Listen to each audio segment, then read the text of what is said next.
Transformer एक तरह का ऐसा डिवाइस है जिसका हम यूज करते हैं लो एसी वोल्टेज को हाई एसी वोल्टेज में चेंज करने के लिए और हाई एसी वोल्टेज को लो वोल्टेज एसी में चेंज करने के लिए।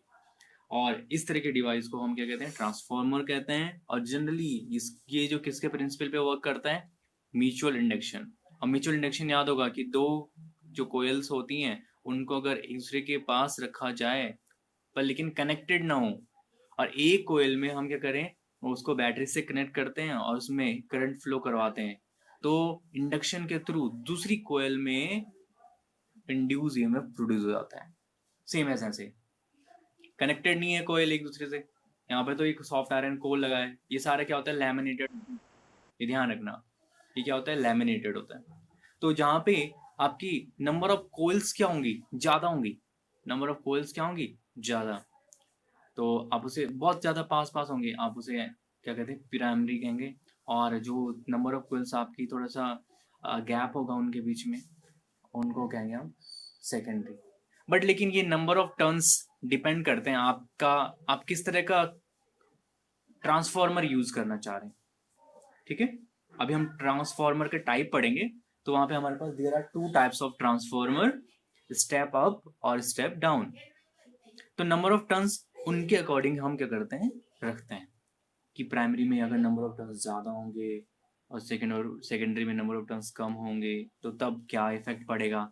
और अगर प्राइमरी में नंबर ऑफ टर्न्स कम हैं और सेकेंडरी में नंबर ऑफ टर्न्स ज़्यादा हैं, तो तब हमें क्या, कौन सा टाइप का ट्रांसफार्मर यूज़ करना होगा। क्या आपकी इतना समझ में आ गया, हाँ ना बोलो। और ट्रांसफार्मर को हम बनाने के लिए दो तरह के अरेंजमेंट कर सकते हैं इन वाइंडिंग का। ठीक है, प्राइमरी और सेकेंडरी कोयल को वाइंडिंग का दो तरीके से यूज कर सकते हैं। तो एक होता है कि एक ही रॉड, एक ही सॉफ्ट आयरन कोर का बीच पार्ट होगा, और इसमें क्या होंगी, प्राइमरी और सेकेंडरी कोयल दोनों एक दूसरे के क्या होंगे, two coils on top of each other. ठीक है, और दूसरा हम इस तरह का यूज करते हैं, कौन सा, two coils on separate limbs, separate separate limbs में होंगी। तो जनरली इस तरह का ट्रांसफॉर्मर भी हम पढ़ें या उसका भी पढ़ें तो सेम है फेनोमिना। और बाकी जो भी चीजें हम पढ़ेंगे आगे, वर्किंग्स, पावर ट्रांसफर, सेम आएगा। ठीक है, उसमें कोई दिक्कत वाली बात नहीं है, हाँ ना बोलो। तो क्या कहा हमने कि जो टू कोल्स बाउंड है सेपरेटली, वो क्या किससे बाउंड होती है, लेमिनेटेड सॉफ्ट आयरन कोर से।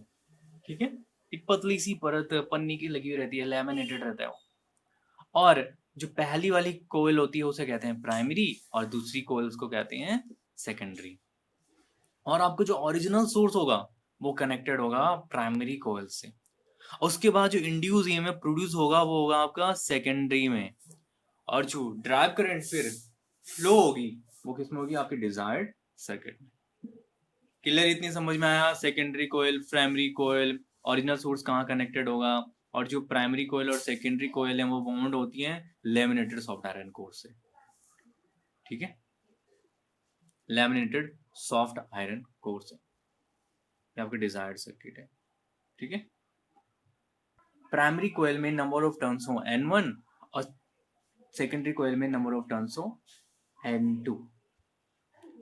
तो क्या हम यहाँ पे फर्स्ट वाले के लिए EMF और सेकेंडरी वाले कोयल के लिए EMF फाइंड कर सकते हैं। ठीक है, देखते हैं। तो क्या कहा हमने, हमने प्राइमरी जो सर्किट है हमारे पास उस पे लगाया किरचॉफ लूप लॉ।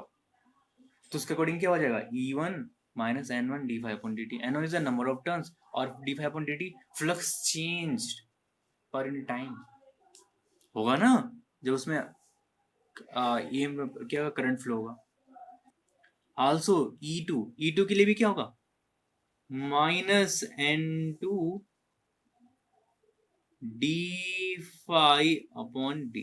क्या आपको पता है माइनस साइन क्यों है, क्योंकि करंट का डायरेक्शन देखो, वहां से करंट आगे की तरफ जा रही है, मूव्स कर रही है, और वहां पे क्या था, करंट पॉजिटिव वाले टर्मिनल से उसका डायरेक्शन यहाँ पे क्या होगा, नेगेटिव होगा, वहां पे तो क्या होगा, ऐड हो जाएगा E2 plus N2 d∅dt। Flux change भी हुआ और EMF भी, EMF की तरफ आएगा वो। तो अब यहाँ पे इक्वेशन नंबर इसको मान लो सेकंड, और इक्वेशन 1 और from equation number 2, from equation number first and second आपके पास क्या आ जाएगा, E2 is equal to, E2 is equal to कैसा आएगा, यहाँ पे d5/dt की वैल्यू निकाल लो, तो आएगा E1 अपॉन N1, d5/dt की वैल्यू, तो आपका आ जाएगा माइनस N2 अपॉन N1 और इंटू E1। हाँ ना बोलो, this is very important equation.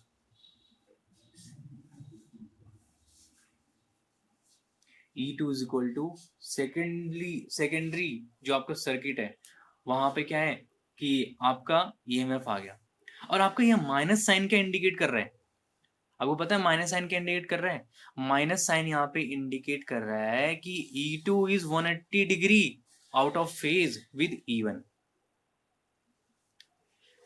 What is the meaning of minus sign, आप लिखोगे द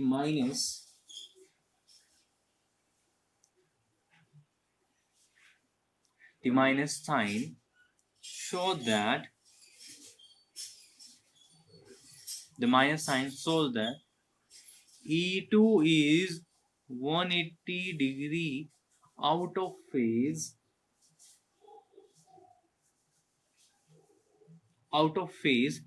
with E1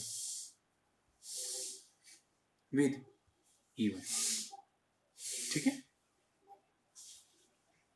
तो हमने क्या कहा, हमने कहा कि हमारा पास क्या है, पावर ट्रांसफर के लिए हम जो फॉर्मूला ड्राइव कर रहे हैं, तो हमारे पास कि फर्स्ट हम ले रहे हैं कि जो दो टर्मिनल हैं लास्ट का सेकेंडरी के साथ आर कनेक्टेड था ना यहाँ पे, ये अभी रेजिस्टेंस यहाँ पे ये एक्सटर्नल सर्किट नहीं है, ठीक है, एक्सटर्नल सर्किट नहीं है, बस सर्किट ऐसे ऐसे जा रहा है, और जब सर्किट में एक्सटर्नल सर्किट ही कनेक्टेड नहीं होगा तो सेकेंडरी में क्या होगा, पूरा सेकेंडरी जो सर्किट है वो इनकम्प्लीट हो जाएगा, और जब सर्किट इनकम्प्लीट होगा तो उसमें कोई भी करंट नहीं होगी, करंट क्या होगा वहां पे, जीरो। तो इस केस के लिए हमारे पास जो प्राइमरी सर्किट है वहां पे हमारा जो करंट होगा IS, और S यहाँ पे सेकेंडरी नहीं है, S का मतलब है source, S stands for source,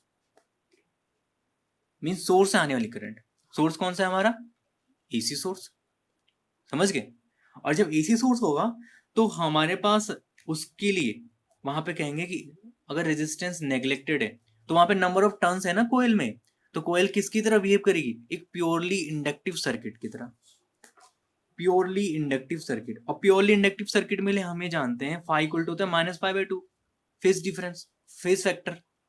तो पावर डिलीवर्ड कितना हो जाएगा प्राइमरी से, P is equal to ERMS IRMS cos phi, और P is equal to 0, because क्यों, फाई की वैल्यू यहां रखो, cos 90 0। अच्छा, इसका मतलब कि पावर जो डिलीवर्ड होगी वो कितना होगा AC सोर्स से, 0। और जब पावर डिलीवर्ड AC सोर्स से कितना होगा, 0 होगा, तो आपका जो सेकेंडरी सर्किट होगा उसमें कोई भी करंट नहीं होगी। आप समझ में आया क्यों नहीं होगी, एक तो इनकम्प्लीट है और करंट 0 होने का रीजन भी यही है, समझ गए, क्योंकि प्राइमरी सर्किट से कोई पावर डिलीवर्ड ही नहीं होगी आगे सेकेंडरी सर्किट में। तो बच्चों यहां तक समझ में आया, हमने कहा कि अगर अब सेकेंडरी सर्किट के टर्मिनल्स को अगर हम कनेक्ट कर दें एक R रेजिस्टेंस से, तो अब क्या होगा, एक अल्टरनेटिंग करंट I2 क्या करेगी, फ्लो करेगी इस रेजिस्टेंस की तरफ, R की तरफ, और जो एडिशनल EMF होगा प्राइमरी और सेकेंडरी का वो क्या हो जाएगा, I2, उसकी वजह से I2 करंट फ्लो होगी सेकेंडरी में, ठीक है, इस एडिशनल EMF इंड्यूस की वजह से। बट लेकिन ये जो इंड्यूस EMF प्रोड्यूस हुआ है प्राइमरी में कैसा होगा, प्राइमरी और सेकेंडरी का इक्वल और अपोजिट होगा, देख रहे हो ना इक्वेशन नंबर फर्स्ट में, E1 equal to N1 d∅dt, ठीक है। दस, तो जो करंट आएगी प्राइमरी की वो कितनी हो जाएगी, सोर्स करंट प्लस ये इंड्यूस करंट, और सेकेंडरी में होगा I2, ठीक है।